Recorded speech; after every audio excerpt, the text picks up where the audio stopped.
Երևան մայրաքաղաքի Նորք Մարաշ վարչական շրջանի սիրելի բնակիչներ, Հայաստանի Հանրապետության հպարտ քաղաքացիներ, ողջունում եմ բոլորին, ողջունում եմ բոլորին։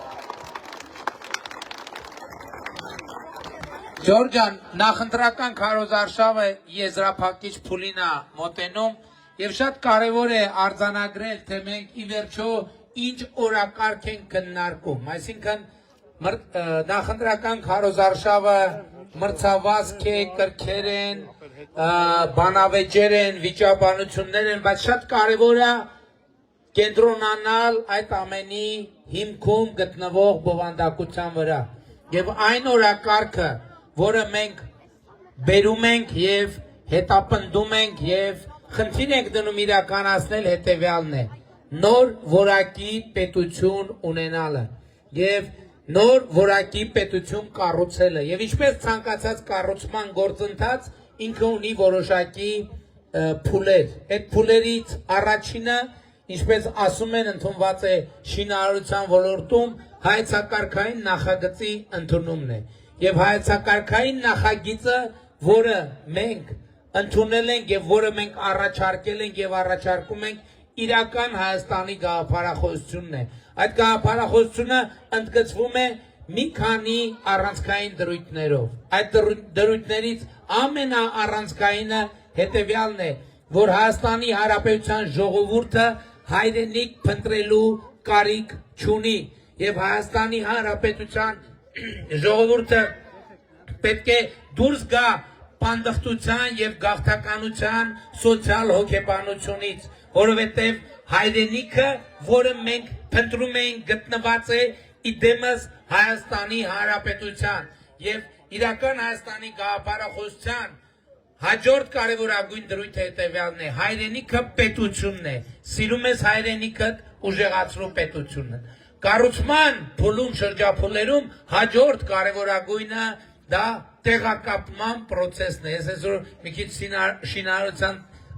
տերմինաբանությամբ կխոսեմ։ Տեղակապումը հետեւյալն է, երբ որ որոշվում է, թե շենքը որտեղ հողի վրա որտեղ է կանգնած, ինչ դիրքով է կանգնած, ինչ դուռը որ ուղղությամբ է նայում, պատուհանը որ ուղղությամբ է նայում, եւ ահա այդ տեղակապման process-ում է, որ արձանագրել են, որ հայրենիք պետությունը Հայաստանի Հանրապետությունն է իր միջազգայինորեն ճանաչված տարածքով, որը ճշգրիտ նույնական է խորհրդային Հայաստանի տարածքի հետ։ Այսինքն այն տարածքը, որը ունի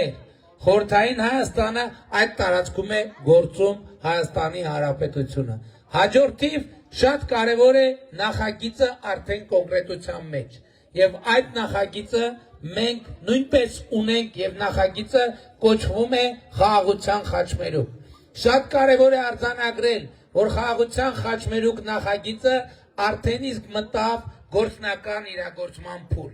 Եվ դուք տեղյակ, որ Միացյալ Նահանգների պետքարտուղարը կարճ այցով եկավ Հայաստան եւ Հայաստանի արտգործնախարարը ստորագրեց թրիփ նախագծի իրագործման վերաբերյալ համաձայնագիրը եւ այդ այցը, որը ի սկզբանե պլանավորված չէր եւ իր բնույթը, որ մի ժամով ընդամենը այդ թուղթը նախաստորագրելու համար Միացյալ Նահանգների պետքարտուղարը եկավ, պետք է ընդգծի տեղի ունեցածի կարևորությունը, բայց ներքաղաքական իմաստով շատ կարևոր էր այդ իրադարձությունը հետեւյալ տրամաբանությամբ։ Դուք հիշում եք 5 տարի շարունակ մեզ մեղադրում էին, որ մենք ինչ-որ մեկի միջանցք ենք խոստացել, ինչ-որ մեկի միջանցք ենք տալու կամ ինչ-որ մեկի միջանցք ենք տալու կամ տալիս։ Ստորագրված փաստաթուղթը ի վերջո այդ գոյություն երբևէ գոյություն չունեցած թեման ի վերջո դուրս բերեց օրակարգից։ Ինչ եմ ասում գոյություն չունեցող, որովհետև 2020 թվականի նոյեմբերի 8-ից հետո այդ թեման անդադ շրջանառվել է եւ ես 2020 թվականի նոյեմբերին եմ անդրադարձել այդ թեմային, ասելով, որ այդպիսի բան լինել պարզապես չի կարող։ Եվ ահա Միացյալ Նահանգների հետ ստորագրված համաձայնագրի նախագծում ոչ միայն ընդգծում է, որ թրիփ նախագիծը իրագործվելու է Հայաստանի տարածքային ամբողջականության, ինքնիշխանության, իրավազորության շրջանակներում, այլև լրացուցիչ պարբերություն է ավելացել, որ Հայաստանի Հանրապետությունը պահպանում է լիարժեք ինքնիշխանությունը, իրավազորությունը, տարածքային ամբողջականությունը թրիփ նախագծի իրագործման բոլոր գոտիների վրա։ Այսպիսով միջանցքի գոյություն չունեցած եւ արհեստականորեն ներմուծման փորձերով մեր հանրության ներկայացված թեման գոյություն չունի, բայց սա շատ կարևոր է արձանագրելու համար, թե ինչպես են արհեստական թեմաներ ներմուծվում Հայաստանի կյանքի օրակարգ։ Բայց ես ուզում եմ մի ուրիշ նորության մասին էլ ասել, որովհետև թրիփ նախագիծը մասնավորապես երկաթուղին,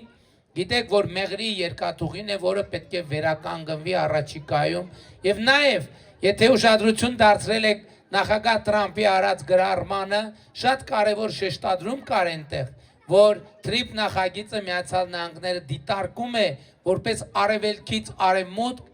էներգակիրների տարանցման կարևոր երթուղի։ Սա նշանակում է Հայաստանի միջազգային դերի շատ ավելի էական բարձրացում եւ նոր որակի պետությունը ընդգծվում է նաև սրանով, նոր որակի պետություն, նոր որակի միջազգային հարաբերություններով։ Եվ ես հույս ունեմ, որ ձեզ համար դա տեսանելի է։ Տեսեք, 2026 թվականին Հայաստան են այցելել Միացյալ Նահանգների փոխնախագահը, Միացյալ Նահանգների պետքարտուղարը, եվրոպական մի քանի տասնյակ երկրների ղեկավարներ, նրանցից երկուսը անվտանգության խորհրդի անդամ երկրների ղեկավարներ, երեքը մեծ յոթնյակի անդամ երկրների ղեկավարներ, եւ սա Հայաստանի Հանրապետության նոր միջազգային դերի մասին է։ Բայց ես ուզում եմ ուշադրություն հրավիրել մեկ այլ մեծ խոշոր նախագծի վերաբերյալ, որը ավելի է ընդգծում խաղաղության խաչմերուկ նախագիծը։ Մենք, Ժողովուրդ ջան, նույնիսկ մենք չենք նկատել։ Այդ մեր միջազգային գործընկերները եկան եւ արեցին Հայաստանում մի շատ հետաքրքիր հայտարարություն։ Նրանք ասացին, որ Հայաստանը գտնվում է արևելքի եւ արևմուտքի միջև ամենակարճ ճանապարհին։ Եվ այդ ճանապարհը ամենակարճ արևելքի եւ արևմուտքի միջև անցնում է Տավուշի, Լոռու եւ Շիրակի մարզով։ Սա նշանակում է, որ մենք առաջիկայում կբացենք ոչ միայն մեր հարավային երկաթուղին, այլև հյուսիսային երկաթուղին, որը նաեւ երկու ճյուղերը Իջևան Հրազդան երկաթուղու եւ Վանաձոր Գյումրի երկաթուղու ճյուղերը Լերմոնտովո բնակավայրի մոտ ընդամենը 6 կիլոմետր են իրարից հեռու, կմիացնենք իրար եւ մենք կստանանք արևելքից արևմուտք ամենակարճ երկաթուղին եւ մյուս կողմից այսօր արդեն միջազգային ներդրողները գալիս եւ մեզ առաջարկում են, որպեսզի Տավուշի մարզով, Լոռու մարզով եւ Շիրակի մարզով մենք բեռնատարների համար, նոր միջազգային բեռնատարների համար նոր եւ վճարովի երթուղի առաջարկենք։ Նաեւ սրանով է ընդգծվում նոր որակի պետությունը, բայց նոր որակի պետությունը ինքը շատ կարևոր է, որ ունենա նոր որակի կրթություն։ Դրա համար է, որ մենք Հայաստանում կրթությունը հայտարարել ենք ռազմավարությունների ռազմավարություն եւ իրականացնում ենք 300 դպրոց, 500 մանկապարտեզի ծրագիրը եւ նաեւ ակադեմիական քաղաքի ծրագիրը, որը պետք է այս ամբողջ օրակարգը սպասարկելու համար մեզ պետք են ավելի շատ նոր որակի կադրեր եւ ընդհանուր առմամբ մեր առանձայն էլ բարձր կրթական ցենզը մենք պետքա եւս մի աստիճանով բարձրացնենք, բայց շատ կարեւոր է, իհարկե ամեն ինչը տեղի է ունենում խաղաղության շնորհիվ, բայց խաղաղությունը խաղաղություն, մենք չենք մոռանում Հայաստանի պաշտպանության անհրաժեշտության մասին եւ ահա 2026 թվականի մայիսի 8-ին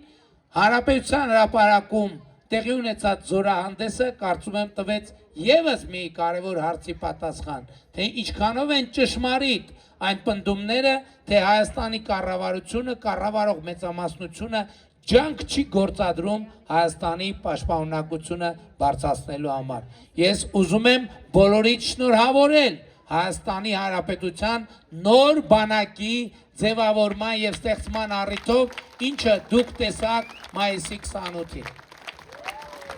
Եվ ես շնորհակալ եմ բոլորիդ համբերության համար, որովհետև 5 տարի մենք ռեակցիա չենք տվել։ Մեզ անդադ ասել են, որ մենք բանակը քանդում ենք, որ պաշտպանության ուղղությամբ ոչ մի բան չենք անում, որ մենք արտաքին պարտքը կրկնապատկել ենք, տարել ենք Շվեյցարիաներում ենք դրել, չգիտեմ, Կանադաներում, Ֆրանսիաներում, եւ շատ կարեւոր է, որ այս ընթացքում մեր լռությունը չմեկնաբանվեց որպես համաձայնություն, որովհետեւ այն ինչ դուք տեսաք, մենք իրականացրել ենք գաղտնիության պայմաններում եւ հանրապետության հրապարակում մայիսի 28-ին մի քանի միլիարդ դոլար արժողությամբ սպառազինություն է անցել ձեր աչքի առաջով, բայց ամենակարևոր նորությունը այն է, որը ելի նոր որակի պետության մասին է, որ այդ սպառազինության մի շատ կարևոր հատվածը արտադրված է Հայաստանի Հանրապետությունում, արտադրված է Հայաստանի Հանրապետությունում։ Բայց ես ուզում եմ նաև արձանագրենք, որ 2017 թվից ի վեր մենք 2025 թվականի դրությամբ գիտության ֆինանսավորումը 2.7 անգամ ավելացրել ենք, գիտության ոլորտում կամավոր ատեստավորման միջոցով 100-ից 300%-ով մենք ավելացրել ենք աշխատավարձերը, ռազմարդյունաբերության համալիրում 2021 թվականից մինչև 2025 թվականը 170 միլիարդ դոլար է ներդրել Հայաստանի Հանրապետության կառավարությունը եւ մենք այսօր ունենք արդյունք եւ արդյունքը այն է, որ այսօր Հայաստանի ռազմարդյունաբերական համալիրի նմուշները արդեն տասնյակ միլիոնավոր դոլարների պայմանագրեր են կնքում զարգացած պետությունների հետ, ժողովուրդ ջան, զարգացած, ոչ թե զարգացող, այլ զարգացած պետությունների հետ։ Եվ սա շատ իմիջայլոց առաջիկա օրերին, եթե չեմ սխալվում, մայիսի 3-4-ին, ներողություն, հունիսի 3-4-ին մարզահամերգային համալիրում տեղի է ունենալու ռազմարդյունաբերական ցուցահանդես Հայաստանի Հանրապետության։ Ճիշտ է, մենք այդ նմուշները մինչև 12 ժամ առնվազն պահել ենք Տիգրան Մեծ պողոտայում, բայց նրանք ովքեր էլի են ուզում տեսնեն հայկական արտադրության ռազմարդյունաբերության նմուշները, մայիսի 3-4-ին կարող են այցելել մարզահամերգային համալիր, նորից նայել, նորից տեսնել, նորից հպարտության զգացում ունենալ այդ ամենի համար։ Բայց ես ուզում եմ ասել, որ նոր որակի պետությունը նաև շատ կարևոր է, որ համապատասխանի ժամանակակից չափանիշներին։ Մենք ընդամենը այս տարի, կարծեմ հունվարին էր, եթե չեմ սխալվում, մենք Երևանի պետական համալսարանում բացեցինք առաջին սուպեր համակարգիչը, որը պետական բյուջեի միջոցով ձեռք էր բերվել Երևանի պետական համալսարանի համար, եւ դա մեծ իրադարձություն է Հայաստանի գիտության եւ կրթության ոլորտում։ Բայց հիմա արդեն շուտով Գագարին բնակավայրում բացվում է առաջին սուպեր համակարգչային կենտրոնը, որը մեծ ներդրումային ծրագիր է, բայց նաեւ Հրազդանում արդեն իմիջայլոց Հրազդան մեքենա գործարանի տարածքում ստեղծվում է առաջին արհեստական բանականության գործարանը Հայաստանի Հանրապետությունում, որը, ինչպես Միացյալ Նահանգների փոխնախագահը հայտարարեց, 5 միլիարդ դոլարի ներդրում է ենթադրում Կոտայքի մարզում, Հրազդանում, Հրազդան մեքենա նախկին գործարանի տարածքում։ Եվ ահա սա է բնորոշիչը մեր նոր որակի պետության, բայց նոր որակի պետությունը պետք է իր հետ բերի նաև նոր որակի կյանք։ Վերջին ամսվա ընթացքում շրջելով Երևանի քաղաքապետի հետ Երևանով, մենք Երևանում տեսանք, ես իմ աչքով եմ տեսել շոշափել։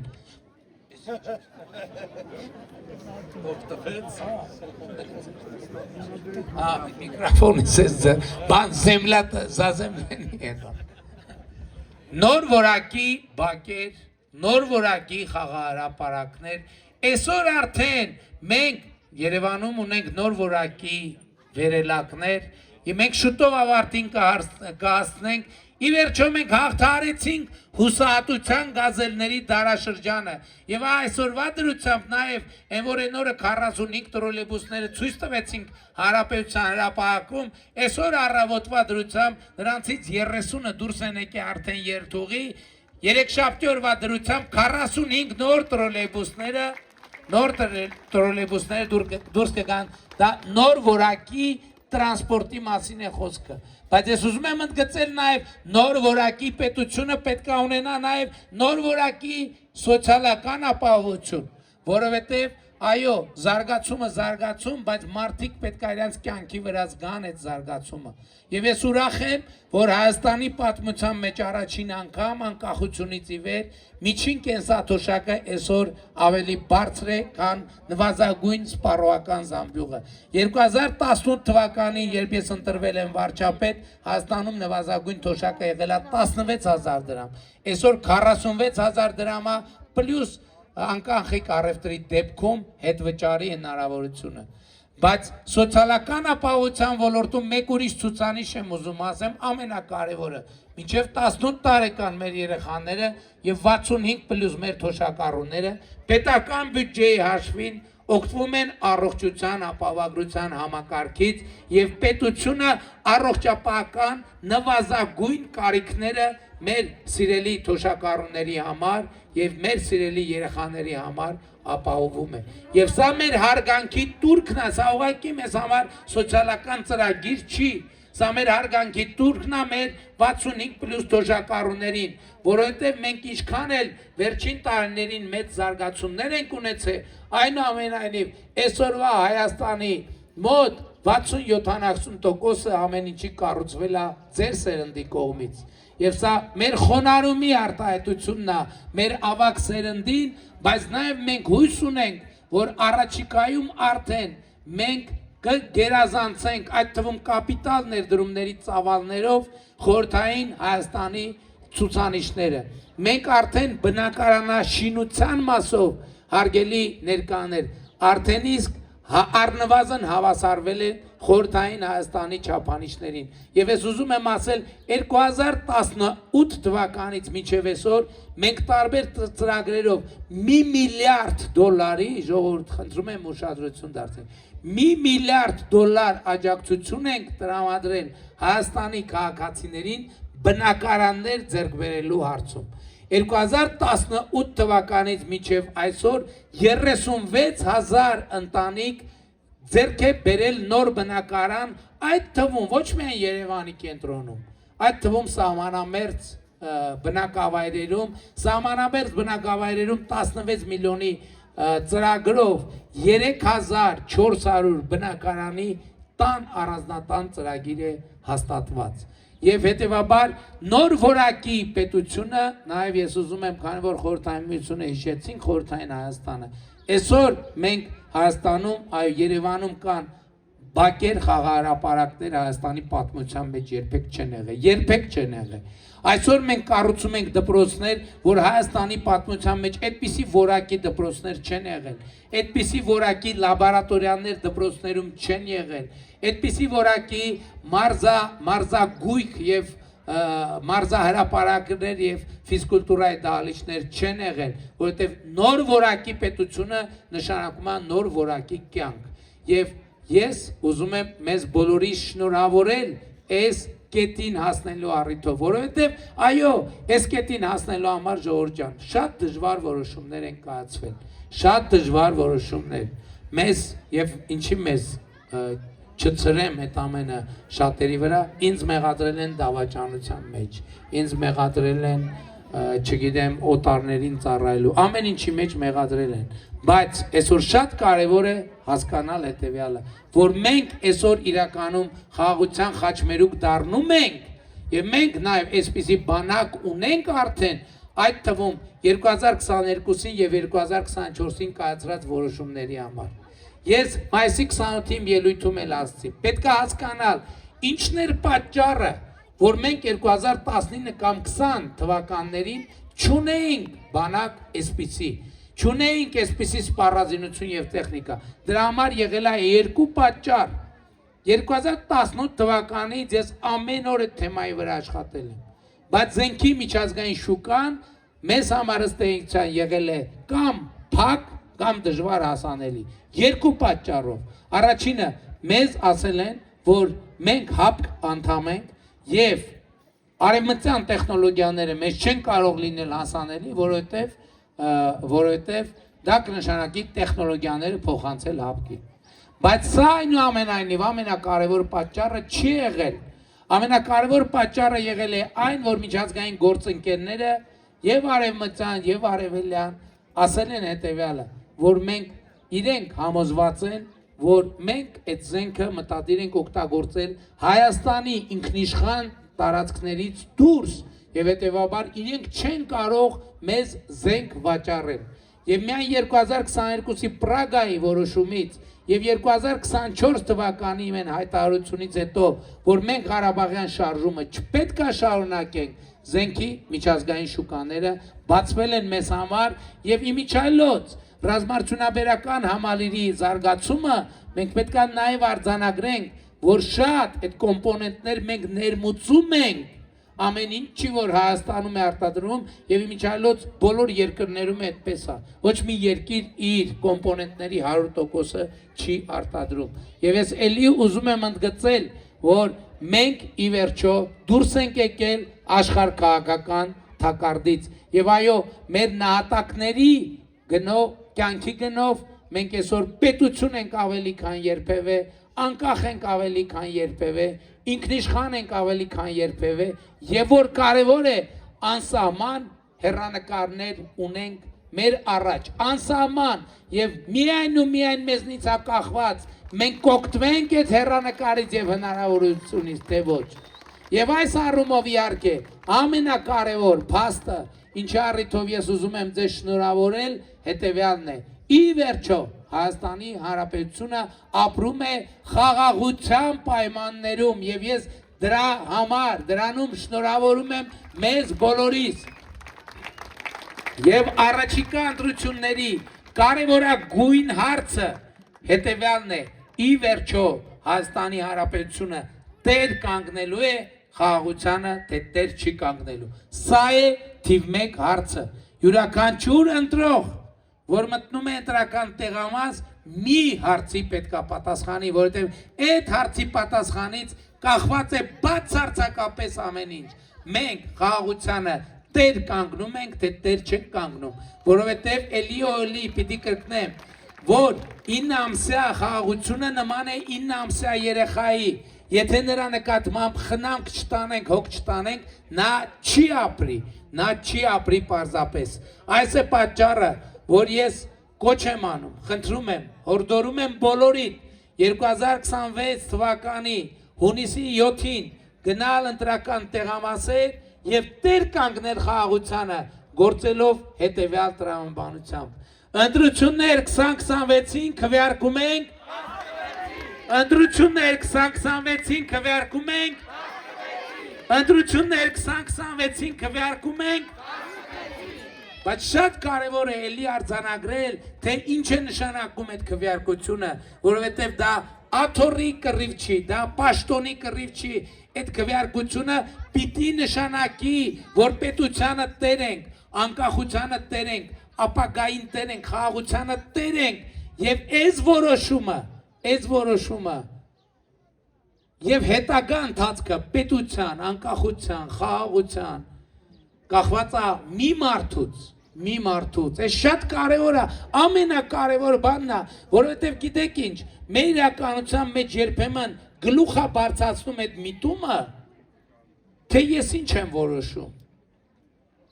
դե որոշված է, կամ կորոշվի, այսօր նույնիսկ մարդիկ կան, մոտենում են եւ ինձ ասում են շնորհավորում ենք, ասում եմ ինչի առիթով, ասում են դե որ ընտրությունները հաղթել եք, ասում եմ ժողովուրդ ջան, ընտրությունները մայիսի 7-ին է, տեսեք, սենց բաներ, հունիսի 7-ին է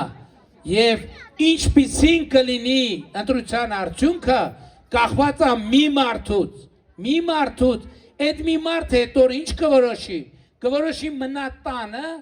ասելով դե մեկա բոլորը եւ ուրիշները անելու են այն ինչ որ ես եմ ուզում անի, թե ինքը